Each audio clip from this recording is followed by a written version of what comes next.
நேத்துக்கு வீடியோல ஆர்ம் எங்க மெஷர் பண்றது அப்படின்றத பார்த்தோம். ஆர்ம் எப்படி மெஷர் பண்றது, ஹை நெக்குக்கு எப்படி மெஷர் பண்றது, மீடியம் நெக்குக்கு எப்படி மெஷர் பண்றது, லோ நெக்குக்கு எப்படி மெஷர் பண்றதுன்றத நம்ம இன்னைக்கு பார்ப்போம்.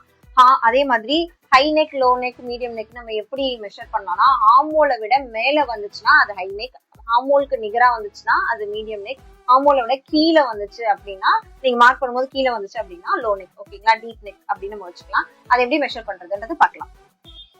ஹை நெக்குக்கு நேற்று நம்ம ஹார்மோல் எப்படி பண்றதுன்னு பார்த்தோம். அந்த ஹார்மோல்ல எவ்வளோ இன்சைட் வரணும், எவ்வளோ அவுட் சைட் வரலாம். ஹை நெக் அப்படின்னா நீங்க ஸ்ட்ரைட்டா நம்ம ஷோல்டர் மெஷர்மெண்ட்ல இருந்து ஹார்மோல் ஃபார்ம்ல போட்டுட்டு 0.5 இன்ச்சஸ் வந்து நீங்க உள்ளுக்கு வரணும். ஓகேங்களா, ஹை நெக்ல நம்ம ஷோல்டர்ல எந்த ரிடக்ஷனும் பண்ண மாட்டோம்.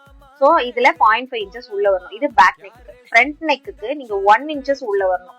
செஸ்ட் லைன்ல ஹார்மோல் வந்து 1 இன்ச்சஸ் உள்ள வரணும். அதுவே நீங்க வந்து மீடியம் நெக்குக்கு வரீங்க அப்படின்னா ஸ்ட்ரைட்டா எந்த ஒரு சேஞ்சஸும் இல்லாம நீங்க ஸ்ட்ரைட்டா ஷோல்டர்ல ரிடக்ஷன் பண்ணிருப்போம். ஸோ அதனால ஸ்ட்ரைட்டா நீங்க வந்துடணும். பேக் சைட்ல இந்த மாதிரி ஃப்ரண்ட்ல மட்டும் நீங்க என்ன பண்ணணும், 0.5 இன்ச்சஸ் உள்ளுக்க வரணும்.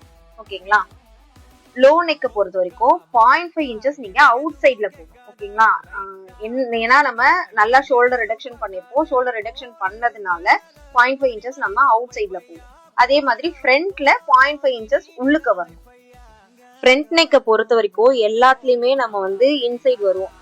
இப்போ நீங்க வந்து ஹை நெக் போனீங்கன்னா 1 இன்ச் இன்சைட் வருவோம், மீடியம் நெக் போனீங்கன்னா 1/2 இன்ச் இன்சைட் வருவோம், லோ நெக் போனீங்கன்னா 1/2 இன்ச் இன்சைட் வருவோம். அதுவே பேக் சைடு அப்படின்னு பாக்குறப்போ ஏன் நம்ம ஃப்ரண்ட்ல மட்டும் உள்ளுக்க வரும்னா, நம்ம கொஞ்சம் லைட்டா கொடாஞ்சு வெட்டுவோம் இல்லையா, நீங்க ஸ்லீவ்லயே வந்து கொஞ்சம் லைட்டா கொடாஞ்சு வெட்டுவோம். அதுக்காக தான் நம்ம எல்லாத்துலயுமே வந்து 0.5 இன்ச்சஸ் உள்ளுக்க வரும்.